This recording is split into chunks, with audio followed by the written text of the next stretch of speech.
Bonjour, nous sommes en 2016 dans le livre de Marc Dutheil concernant les prophéties. Et dans ce chapitre-là, je voudrais regarder rapidement Sainte Thérèse d'Avila et aussi, parallèlement, Sainte Thérèse de l'Enfant Jésus. Ça vaut le coup de regarder ces deux grandes saintes dont l'une a vécu au XVIe siècle et l'autre au XIXe siècle, à la fin du XIXe siècle, et qui sont dans la même famille carmélitaine, deux religieuses contemplatives carmélitaines. Leur personnalité est unique, mais elle se caractérise par la réalisation du fait d'être prophète de manière très étrange.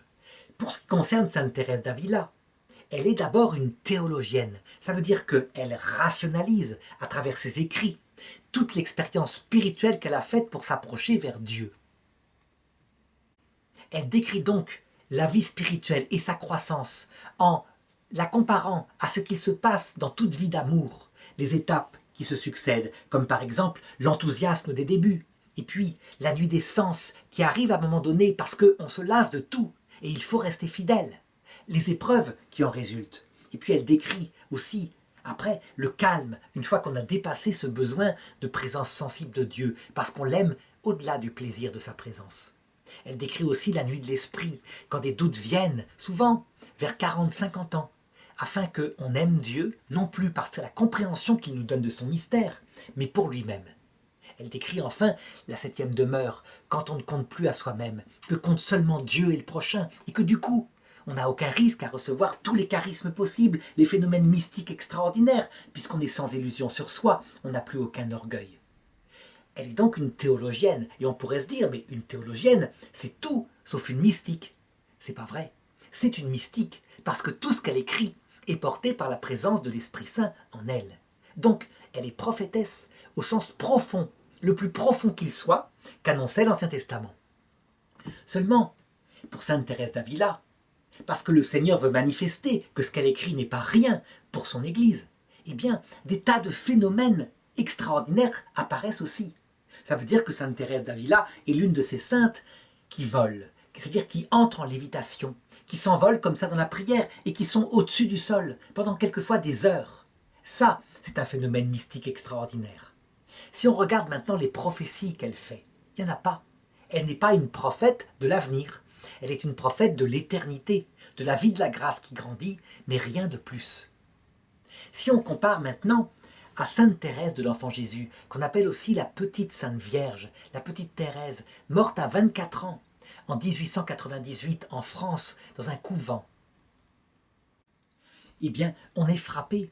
La petite Thérèse, elle n'a aucun talent pour rationaliser. Alors qu'elle tombe malade, vers l'âge de 22 ans, sa supérieure lui dit de mettre par écrit sa vie. Elle pense que ça l'occupera de toute façon. Elle va simplement écrire le journal de son âme depuis sa petite enfance jusqu'à maintenant, en décrivant les étapes de sa vie spirituelle, très simplement, comme une enfant de Dieu qui devient ensuite épouse de Dieu le jour de ses vœux perpétuels. Elle décrit ensuite la nuit de l'esprit par le détail, la même chose qu'avait rationalisé Sainte Thérèse, mais vécue en acte par elle, qui dit « Quand bien même Dieu me tuerait, je l'aimerais encore ». Elle a des petites réflexions qui indiquent à quel point elle a vécu tout cela. Elle dit à un moment donné « Je comprends ceux qui se tuent ». Ce qui veut dire à quel point elle a souffert, au point qu'elle a peut-être même pensé au suicide, non pas pour le faire, mais parce qu'elle comprend ceux qui le font. Sainte Thérèse de l'Enfant Jésus ne fait rien de plus qu'écrire ce livre très frais, très simple, qui après sa mort va être publié par les sœurs, au cas où, et qui va avoir un succès absolument inouï, extraordinaire, se répandant dans l'Église universelle, au point que, à un moment donné, elle est non seulement canonisée, mais elle est déclarée docteur de l'Église. Elle est déclarée patronne des missions, elle qui n'a jamais quitté son couvent, qui a simplement prié pour un petit prêtre qu'elle accompagnait dans sa mission en Extrême-Orient. Alors on pourrait se dire, pourquoi parler dans ce livre de la petite Sainte Vierge, de la petite Thérèse de l'Enfant Jésus? Parce que, en fait, l'histoire n'est pas terminée. Après sa mort, elle avait annoncé dans ses écrits « Je passerai mon éternité à faire du bien sur la terre ». Et voilà que se met à se multiplier partout où on l'évoque, les miracles, les guérisons, comme une pluie de pétales de roses, au point qu'on la représentera dans sa statue comme tenant un vaste bouquet de roses et des pétales qui tombent sur la terre.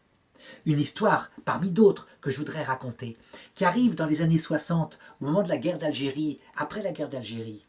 Il y avait une petite fonctionnaire algérienne chrétienne qui avait entendu, en passant dans les bureaux, que tous ceux qui étaient chrétiens perdraient leur poste. Parce qu'on voulait, je dirais, islamiser le pays, lui faire retrouver ses racines.